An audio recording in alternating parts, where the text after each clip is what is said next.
فأنا ناصح لإخواني بالصدع بالحق، تبيض وجوههم، السكوت في مسألة الحزبية يضرها، فاصدع بما تؤمر وأعرض عن المشركين. سلامي على دماج ورجالها والشيخ يحيى ودار العلم يا سعد بانيها. بسم الله الرحمن الرحيم. الحمد لله والصلاة والسلام على رسول الله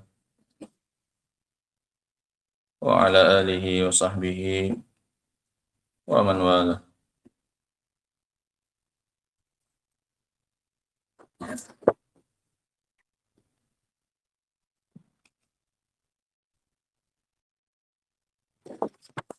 Kita masuk pada ayat yang ke-111 dari surat Al-Maidah.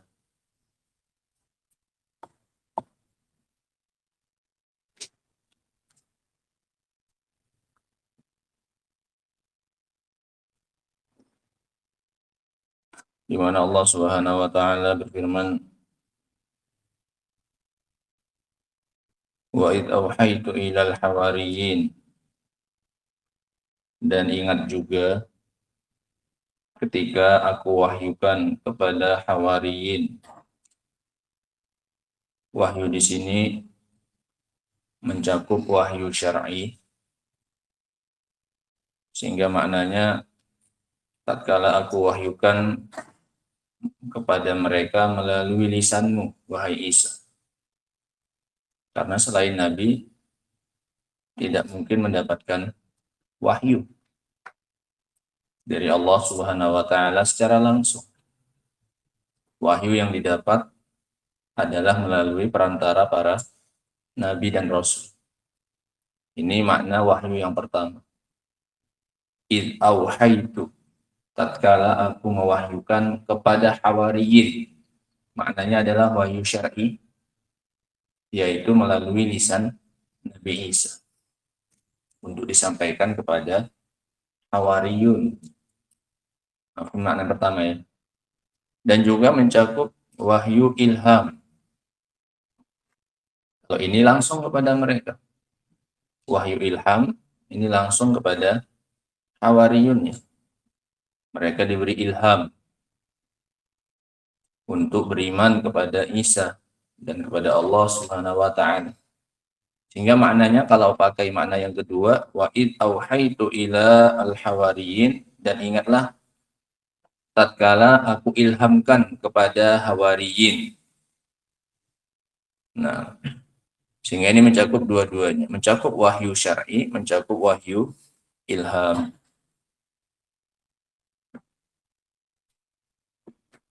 Dan ini juga diberikan kepada selain Rasul.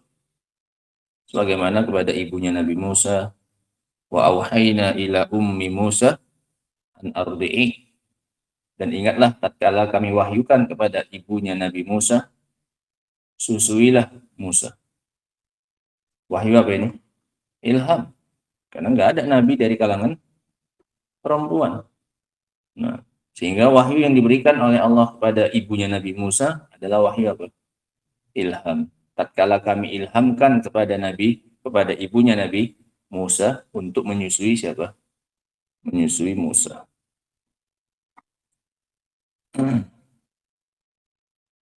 Dan juga wahyu kepada siapa? Lebah. Kata Allah Subhanahu wa taala, wa auha rabbuka ilan nahli anittakhidhi minal jibali buyuta. Dan ingatlah tatkala kami wahyukan kepada lebah agar buatlah rumah dari mana ini? Gunung, di gunung. Dan bikin sarang. Apa wahyunya kepada lebah? Wahyu syar'i atau wahyu ilham? Wahyu ilham. Kami ilhamkan kepada lebah supaya membuat rumah di gunung-gunung. Paham ya? Sehingga ini namanya wahyu apa? Ilham, berupa ilham dari Allah Subhanahu wa taala. Nah, sehingga kalimat wahyu yang di sini dalam ayat kita ini, kalau yang dimaukan maknanya wahyu syar'i, maka itu melalui lisannya Nabi Isa. Kalau yang mau dimaukan wahyu ilham, maka itu memang langsung kepada hawariyun. Adapun hawariyun Yang dimaksud dengan Hawariyun adalah Al-Ansar, para penolong. Al-Khullas minal ashab, teman-teman yang terpilih. Ini namanya Hawari. Ansar dan juga Al-Khullas minal ashab, teman-teman yang terpilih. Itu namanya Hawariyun. Dan setiap nabi itu memiliki hawari masing-masing. Ini hawarinya Nabi Isa yang dalam ayat ini. Nabi kita juga punya hawari. Siapa hawarinya? Zubair. Sebagaimana dalam hadis Jabir dalam riwayat Bukhari. Ini hebat ya. Hadisnya yang menceritakan Jabir tentang keutamaan siapa? Zubair bin Awam. Tidak disembunyikan. Padahal itu keutamaan untuk orang lain. Iya kan? Bukan untuk dia itu. Tapi tetap dia sampaikan. Menunjukkan mereka ini adalah orang-orang yang insaf. Walaupun tidak menguntungkan dirinya, tetap dia sampaikan. Nah, nggak ada di antara mereka saling iri, atau saling dengki. Udah nggak usah sampaikanlah hadis ini kepada manusia. Kan keutamaan orang lain ini. Artinya dalam hal ini dia akan menjadi lebih rendah dibandingkan orang yang punya keutamaan tersebut. Kata Jabir dari Nabi SAW, likulli nabiyyin hawari. Setiap nabi itu punya hawari. Wa hawari Zubair bin Awam. Dan hawariku adalah Zubair bin Awam. Dari hadis siapa ini? Jabir. Yang nyampaikannya hadis Jabir bin Abdullah radhiyallahu anhu. Nah. Dan ingatlah, tatkala aku wahyukan kepada Hawariyun. Dan ini atofnya kepada nikmat-nikmat yang sebelumnya. Sehingga ini termasuk bagian dari nikmat yang Allah berikan kepada Nabi Isa. Kemarin kan banyak nikmat yang Allah berikan kepada Nabi Isa alaihissalam. Di antara nikmatnya ini, tatkala kami wahyukan kepada Hawariyun, apa isi wahyunya? An aminu bi, untuk mereka beriman kepadaku. Dimas, apa saja yang Allah berikan kepada Nabi Isa, Dimas? Kenikmatan-kenikmatan besar yang Allah berikan kepada Nabi Isa. Ada banyak kemarin yang Allah berikan kepada Nabi Isa. Catat itu, biar ada faedahnya nanti. Azam, apa saja yang Allah berikan kepada Nabi Musa, Nabi Isa? Udah berapa hari ngajinya? Mana lagi baru? Apa lagi? Apa saja yang Allah berikan sebagai kenikmatan kepada Nabi Isa? Kenikmatan-kenikmatan yang Allah berikan kepada Nabi Isa alaihissalam. Apa saja? Apa saja, Dirga? Apa saja, Fadil? Bicara waktu masih bayi, masih kecil banyak orang bicara dengan anak kita. Yang bayi nggak ada yang bisa bicara. Nah, kalau masih kecil banyak nggak bisa bicara. Banyak, Aufa, Hasnan, Yasmin, masih kecil-kecil tapi bayi. Maklum ya. Terus apa lagi, Azri?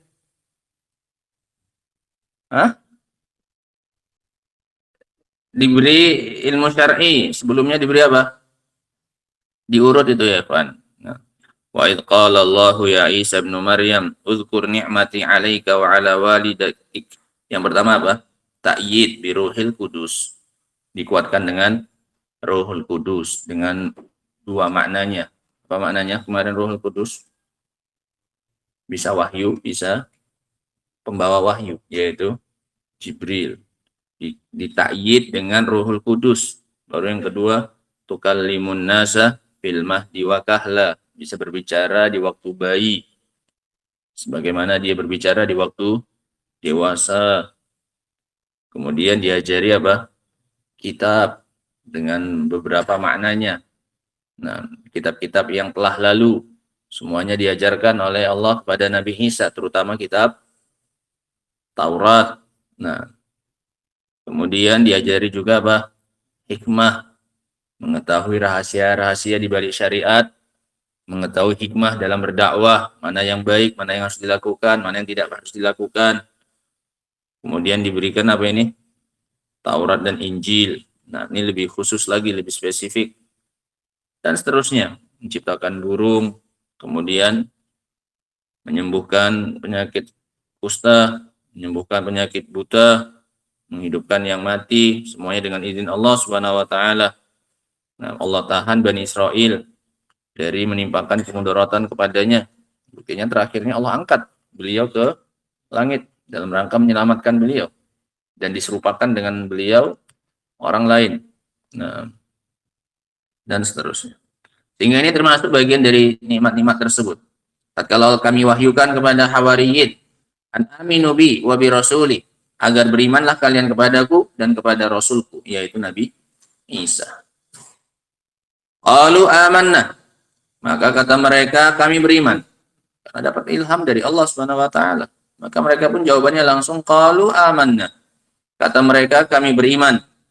Washhad bi annana muslimun, dan bersaksikanlah bahwasanya kami adalah orang-orang yang berserah diri. Nah. Qala Syekh Abdul Rahman As-Sa'di rahimahullah, ai wadhkur ni'mati 'alaika, dan ingatlah nikmatku kepadamu wahai Nabi Isa. Ityasartu laka atba'an wa a'wana. Ini nikmat besar ya. Tatkala aku mudahkan untukmu para pengikut dan para penolong. Sehingga punya pengikut, punya penolong yang membantu urusan-urusan kita, ini adalah sebuah kenikmatan besar dari Allah Subhanahu wa taala. Tapi tidak mesti semua orang mendapatkan nikmat ini. Kalau punya dapat nikmat. Kalau tidak pun maka tidak harus setiap orang itu memiliki apa ini? Memiliki penolong. Sebagaimana dalam hadis Ibnu Abbas. Ini juga sebagai pengecualian dari hadis Jabir tadi tentang Hawari. Wan nabiyya wa laisa ma'ahu ahad. Rasulullah SAW pernah bermimpi melihat para nabi dan pengikutnya. Ada seorang nabi yang hanya diikuti oleh 3-10, 3-9. Ada yang cuma memiliki 1 atau 2. Dan ada yang enggak memiliki seorang pengikut pun. Wan nabiyya wa laisa ma'ahu ahad. Dan seorang nabi yang enggak punya seorang pun pengikut. Ya, pengikutnya enggak ada, hawarinya ada enggak? Enggak ada. Berarti hadis Jabir itu secara keumuman iya, setiap nabi memiliki apa?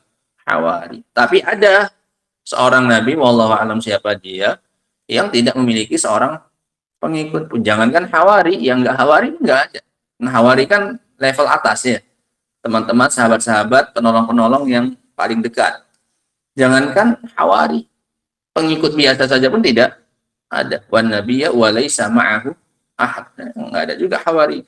Tapi secara umum iya, setiap nabi memiliki hawari. Dikhususkan, dikecualikan beberapa nabi di antara yang disebutkan di dalam hadis itu. Mahfum ya? Nah, sehingga nikmat ini tidak secara mutlak didapatkan oleh setiap nabi. Nah, tatkala aku mudahkan untukmu pengikut dan penolong, fa auhaitu ilal hawariyin, maka aku wahyukan kepada hawariyun, ai alhamtuhum. Ini beliau pakai makna yang kedua. Makna saya wahyukan adalah saya beri ilham. Wa uza'tu qulubahumul iman, dan saya tanamkan di dalam hati mereka keimanan bi wa bi rasuli. Keimanan kepada saya dan kepada rasul saya, yaitu Nabi Isa. Au auhaitu ilaihim ala lisanik. Ini makna yang pertama yang kita sebutkan. Atau saya wahyukan kepada mereka melalui lisanmu. Wahyu apa ini? Syar'i. Yang pertama tadi wahyu ilham. Mahfum ya? Itu di garis bawah ya. Nah, ini faedahnya. Wahyu itu ada 2 macam. Ada wahyu syar'i, ada wahyu ilham. Au awhaitu ilaihim ala lisanika, atau saya wahyukan dengan wahyu syar'i kepada mereka melalui lisanmu. Ai amartuhum bil wahyi alladzi ja'aka min indillah. Aku perintahkan mereka melalui wahyu yang datang kepadamu dari sisi Allah Subhanahu wa taala. Fa ajabu lidzalika wanqadu, maka mereka pun menjawab dan tunduk kepada perintah tersebut. Wa qalu, dan mereka mengatakan, amanna, kami beriman. Washhad bi annana muslimun, dan persaksikanlah bahwasanya kami adalah orang-orang yang berserah diri. Fajama'u bainal islami zahir wal inqiyad bil a'mali salihah wal iman al batin al mukhrij li sahibihi minan nifaqi wa min dha'fil iman. Ini ujian dari Allah Subhanahu wa taala kepada Hawariyun. Maka mereka dengan ucapan mereka ini, qalu amanna, iman, washhad bi annana muslimun. Mereka punya iman dan mereka punya apa? Islam. Langsung dinyatakan oleh Allah dalam ayat ini bahwasanya mereka punya dua sifat ini. Mereka mukminun dan mereka apa? Muslimun. Padahal pernyataan pertamanya amanah ya, bukan aslamna. Tapi di akhirnya ketika minta dipersaksikan, saksikanlah kami adalah orang-orang yang apa? Muslimun. Maka kata beliau, maka mereka ini Hawariyun telah menggabungkan antara Islam secara zahir. Islam kan maknanya amalan-amalan apa ini? Zahir. Akhbirni anil Islam. Apa kata Rasul? Antasyhada an la ilaha illallah wa anna Muhammadar Rasulullah wa tuqimus shalah wa tu'tiyaz zakah. Amalan apa ini? Zahir. Akhbirni anil iman. Kabarkan padaku tentang iman. Antu'mina billahi wa malaikatihi wa kutubihi wa rusulihi wal yawmil akhir dan seterusnya. Ini amalan apa? Batin. Maka mereka menggabungkan antara iman secara zahir dan ketundukan dengan cara melakukan amalan saleh dan iman secara batin. Mereka menggabungkan al-Islam al-zahir dan al-iman al-batin. Ini kan rumus. Kalau bergabung antara iman dengan Islam, maka yang dimaksud dengan iman adalah amalan batin dan yang dimaksud dengan Islam adalah amalan zahir. Di sini ada enggak dua-duanya? Ada. Amanna washhad bi annana muslimun. Dan keimanan secara batin yang akan mengeluarkan pelakunya dari kemunafikan dan dari kelemahan iman. Wal hawariyun humul ansar. Dan hawariyun itu adalah orang-orang ansar. Orang-orang ansar para penolong. Maknanya hawariyun adalah para penolong. Makna hawariyun adalah al-ansar. Azab banget. Banget. Alhamdulillah.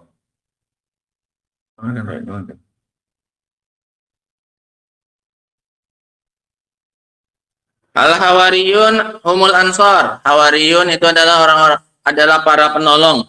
Kama qala ta'ala, sebagaimana yang dikatakan oleh Allah Subhanahu wa taala. Kama qala Isa bin Maryam lil hawariyin, man ansari ilallah, siapa yang mau menjadi penolongku? Qala al-hawariyuna nahnu ansarullah. Kata orang-orang Hawariyun, kami adalah para penolong agama Allah. Nah, ini maknanya Hawariyun. Kemudian ayat yang berikutnya. Selesai nih ya. Ini tentang wahyu Allah kepada Hawariyun untuk beriman kepada Allah dan kepada Nabi Isa. Kemudian mereka langsung menjawab dan tunduk kepada wahyu tersebut. Ayat yang 112. Idh qala al-hawariyun ya Isa bin Maryam, hal yastati'u rabbuka. Dan ingatlah tatkala Hawariyun itu berkata, wahai Isa ibnu Maryam. Di sini mereka tidak memanggil Nabi Isa dengan gelarnya, ya Rasulullah atau ya Nabi Allah. Kemungkinan yang pertama, padahal Allah sudah puji mereka, iya kan? Padahal Allah sudah memuji mereka. Tapi masa pas manggil Nabi Isa, manggilnya apa?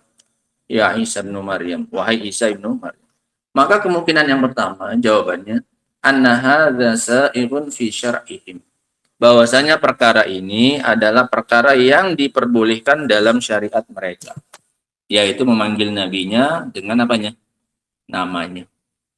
Kemungkinan yang pertama bahwasanya ini adalah perkara yang, atau jawabannya, salah satu jawabannya, bukan yang pertama.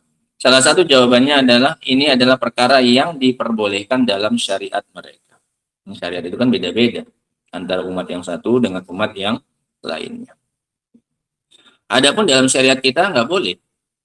Dalam syariatnya umatnya Muhammad SAW itu tidak boleh memanggil Nabi dengan namanya. Sebagaimana yang difirmankan oleh Allah Subhanahu Wa Taala dalam surat An-Nur. Ayat 63 kata Allah Subhanahu wa taala, wala la taj'alu du'a ar-rasul bainakum ka du'a'i ba'dikum ba'dha. Janganlah kalian menjadikan panggilan kalian kepada Rasul seperti panggilan kalian kepada sesama kalian. Surat An-Nur ayat 63.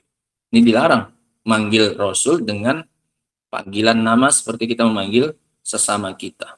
Nah, adapun di zaman mereka ini diperbolehkan. Karena Allah sudah puji mereka ya di ayat yang sebelumnya, sehingga ini bukan bentuk pelecehan dari mereka kepada Nabi Isa. Nggak mungkin ini bentuk pelecehan mereka kepada Nabi Isa dengan mereka memanggil apanya? Namanya nggak mungkin. Karena Allah sudah sebutkan keutuhan mereka pas dalam ayat sebelumnya. Nah, qalu amanna washhad bi annana muslimun. Wahai Isa ibnu Maryam, apakah Rabbmu mampu an yunazzila alaina ma'idah, untuk menurunkan kepada kami makanan, khuwan, piring yang besar. Ma'idah itu khuwan, piring besar yang berisi apa? Makanan, kayak nampan gitulah, untuk dimakan rame-rame. Itu namanya apa? Khuwan. Apakah Rabbmu mampu untuk menurunkan kepada kami piring besar yang berisi apa? Makanan. Dan ini ya kawan, adalah ardun. Ini adalah permintaan secara lemah lembut dari mereka. Ini bukan kelancangan dari mereka, bukan. Ini adalah permintaan lembut dan adab dalam meminta. Ini bukan mau menantang Nabi siapa? Isa. Karena yang melakukan, yang mengucapkannya adalah siapa ini? Hawariyun. Makanya kata Imam At-Tabari, maknanya adalah hal yastajibu laka in sa'altahu dzalika wa yu'tika fi. Apakah jika engkau berdoa kepada Allah dan meminta untuk diturunkan hal tersebut, apakah dia akan mengabulkannya? Apakah mungkin Allah mengabulkan permintaan yang seperti itu? Itu loh maknanya. Bukan nantang-nantangin Nabi siapa? Isa, bukan. Makanya kata Imam Tabari, maknanya, apakah Rabbmu akan mengabulkan jika engkau berdoa kepadanya dan meminta hal tersebut? Apakah akan dikabulkan? Tidak, kalau permintaannya seperti itu. Minta apa ini? Turunnya piring besar yang berisi makanan. Fahuwa min babil ard wa du'a fi lughatihim wa talatuf wa ta'addub fi su'al. Ini adalah bagian dari adab dalam meminta. Wa laisa syakkan minhum fi qudratillah. Bukan, ini mintanya mereka kayak gitu bahasa mereka. Minta kepada Nabi Isa untuk apa ini? Berdoa. Wahai Nabi Isa, tolonglah doakan kepada Allah supaya dia memberikan kepada kami apa ini? Makanan. Sehingga ini sebenarnya permintaan dengan lemah lembut. Tapi dalam bentuk apa? Pertanyaan. Sebenarnya ini permintaan.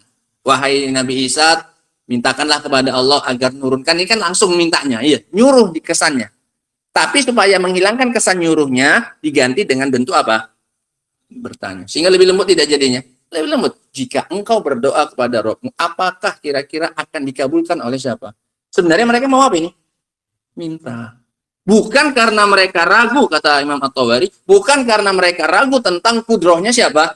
Allah Subhanahu wa Ta'ala untuk menurunkan itu, terlalu remeh. Apalagi ini yang melakukannya orang-orang Hawariyun yang sudah jelas-jelas beriman kepada Allah dan Rasul. Mahfum ya?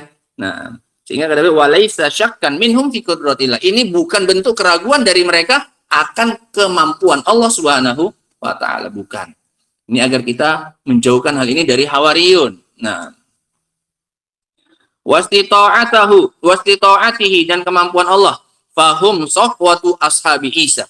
Karena mereka ini adalah orang-orang teman-teman pilihannya Nabi Isa alaihi salatu wassalam. Wa ansaruh, dan mereka adalah para penolongnya.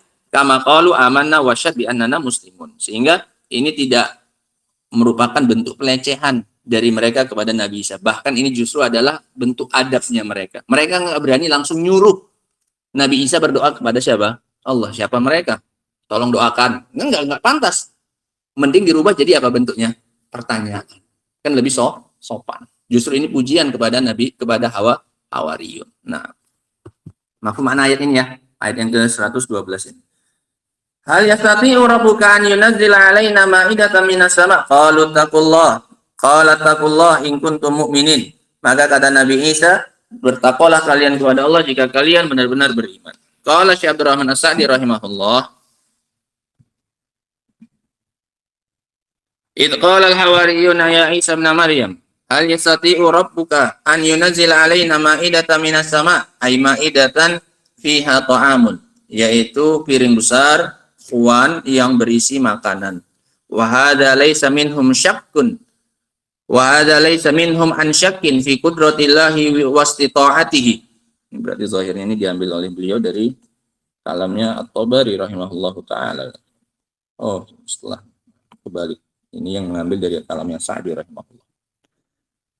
Dan ini bukan bentuk keraguan dari mereka terhadap kemampuan Allah Subhanahu wa taala. Ala zalika, akan hal itu. Wa inna ma dzalika min babil ardi wal adab minhum. Bahkan ini adalah dalam bab art, penawaran, permintaan secara lemah lembut, art. Permintaan secara lemah lembut dan sebagai adab dari mereka. Walamma kana su'alu ayatil iktirah munafiyan lil inqiyad lil haqqi.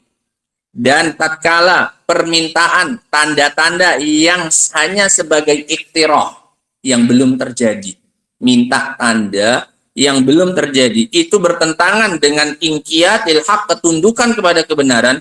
Wa kana hadzal kalam as-sadir minal hawariyin rubbama awhama dzalik. Dan ucapan yang muncul dari hawariyin ini mungkin terkadang mengesankan hal itu. Ya kan? Sekilas kan ini kayak meminta apa? Bukti atas kemampuan siapa? Allah Subhanahu wa taala. Makanya Nabi Isa melarang mereka agar tidak mengesankan hal yang negatif. Walaupun mereka niatnya apa ini? Bagus sebenarnya, bukan karena ragu, tapi khawatir nanti dipahami lain oleh orang lain. Dikarenakan terkadang ini akan mengesankan hal yang lain dari mereka. Wa'adzamahum Isa alaihi salam. Maka Nabi Isa pun menasihati mereka. Faqala, kata Nabi Isa, ittaqullah in kuntum mu'minin. Ini bahasanya diperbagus lagi, jangan seperti itu. Itu mengesankan kalian itu seolah-olah ragu dengan kemampuannya siapa ini? Allah Subhanahu wa taala. Walaupun niat mereka bagus, mereka nggak mau nyuruh langsung Nabi untuk berdoa kepada Allah Subhanahu wa taala. Nah, maka Nabi Isa pun menasihati mereka, ittaqullah in kuntum mu'minin. Bertakwalah kalian kepada Allah jika kalian betul beriman.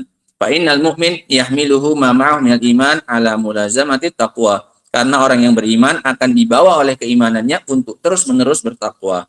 Wa ayyang qada li amrillah, dan untuk tunduk kepada perintah Allah. Wa la yatluba min ayatil iktirah allati la yadri ma yakunu ba'daha syai'a. Dan tidak meminta tanda-tanda al-iktirah yang belum terjadi, yang mana dia tidak tahu apa yang akan terjadi setelahnya. Anggap dikabulkan oleh Allah, nggak tahu apa efeknya setelah itu. Bisa jadi kejelekan untuk mereka kalau dikabulkan oleh Allah Subhanahu wa taala. Sehingga ini Nabi Isa bukan melarang permintaan mereka secara mutlak, bukan, karena mereka bukan karena ragu dengan kemampuan Allah, tapi dalam rangka agar tidak menimbulkan persepsi yang lain, agar tidak disalahpahami oleh yang lain bahwasanya mereka itu ragu dengan kudrohnya siapa? Allah Subhanahu wa taala. Makanya dinasihati oleh Nabi Isa. Nah, ini dua ayat ya kawan, tentang apa yang terjadi antara Nabi Isa alaihissalam dengan para pengikutnya al-hawariyun. Nah, wallahu taala alam bissawab. Adapun ayat yang berikutnya nanti faedahnya digabung saja ya, karena ini satu kisah semuanya. Nah, nanti kita simpulkan di akhirnya saja nanti. Wallahu taala alam bissawab. Subhanakallahumma hamdika asyhadu an la ilaha illa anta astaghfiruka wa atubu ilaik. Walhamdulillahirabbil alamin.